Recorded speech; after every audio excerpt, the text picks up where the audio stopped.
Hello fellow modelers. Well, this is the second video I've done of my Vulcan 1980s Vulcan kit of a Great Western Dean Goods loco. This will be probably the fourth attempt at airbrushing a decent finish. The first three were a disaster. Tried some new techniques. They didn't work, so it's had to be stripped down.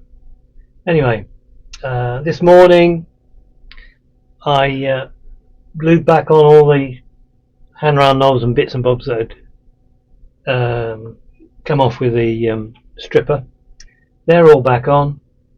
All she needs now is a clean and a scrub with some Viacal, dip in some clean water, dried off, and should be ready for airbrushing. I'm hoping to do a video of that because I'm using some new materials that I've used only once before on another loco, which was quite successful.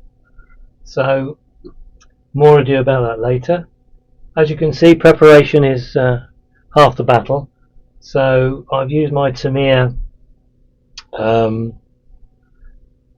don't forget what they're called, these rotary spray stands, which are primarily for, I think, for you car modelers. But I've devised a way using blue tape, or any tape to be honest, so that I can use it as a cradle, because this loco is going to have to be sprayed underneath for the first instance. So if I can show you, hopefully I can turn it and it should, if I keep the steps center to that, it should balance enough, and the tape will stop any scratches and damage. This is the position she'll be in when I first start, because I need to spray underneath the boiler, because I can't take many bits off this loco, it's too old a kit, and plus also I need to spray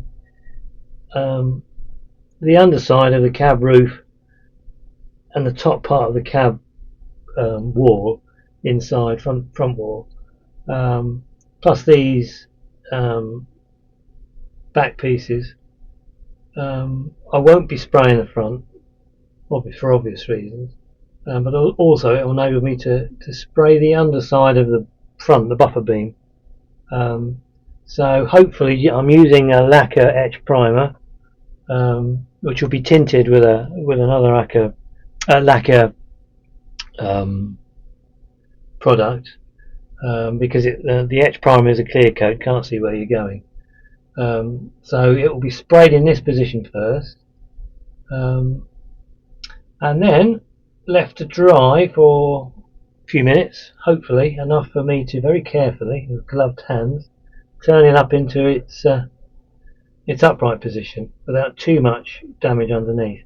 So long as I keep these steps central to that blue square band there, the weight of the loco will balance and it won't fall backwards.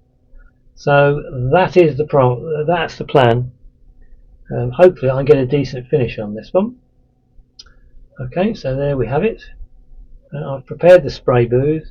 I should be misting the spray booth with some clear water just to dampen down any dust, and away we go. Now I've done a lot of close work today, so my hands are a bit tired. So normally I'm using gallery airbrushes at the moment.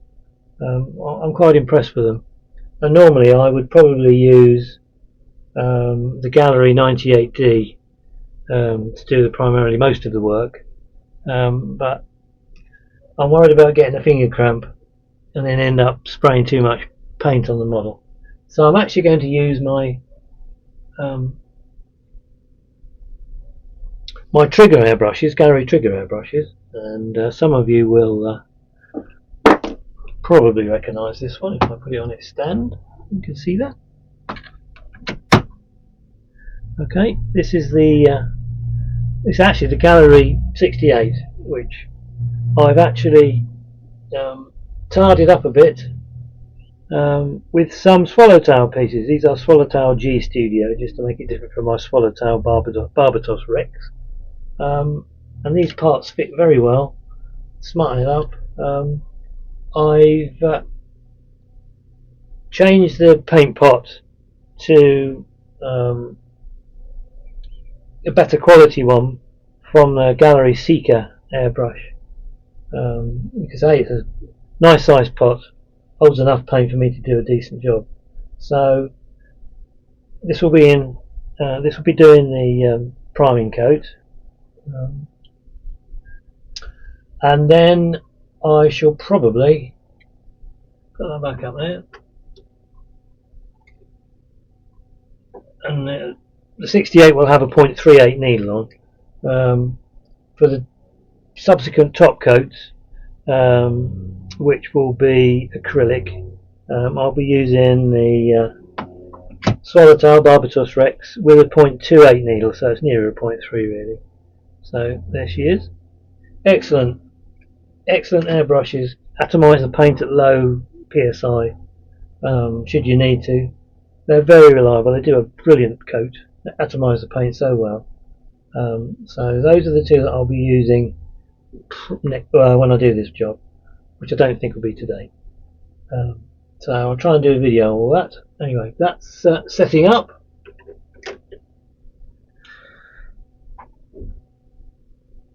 And away we go. So see you again.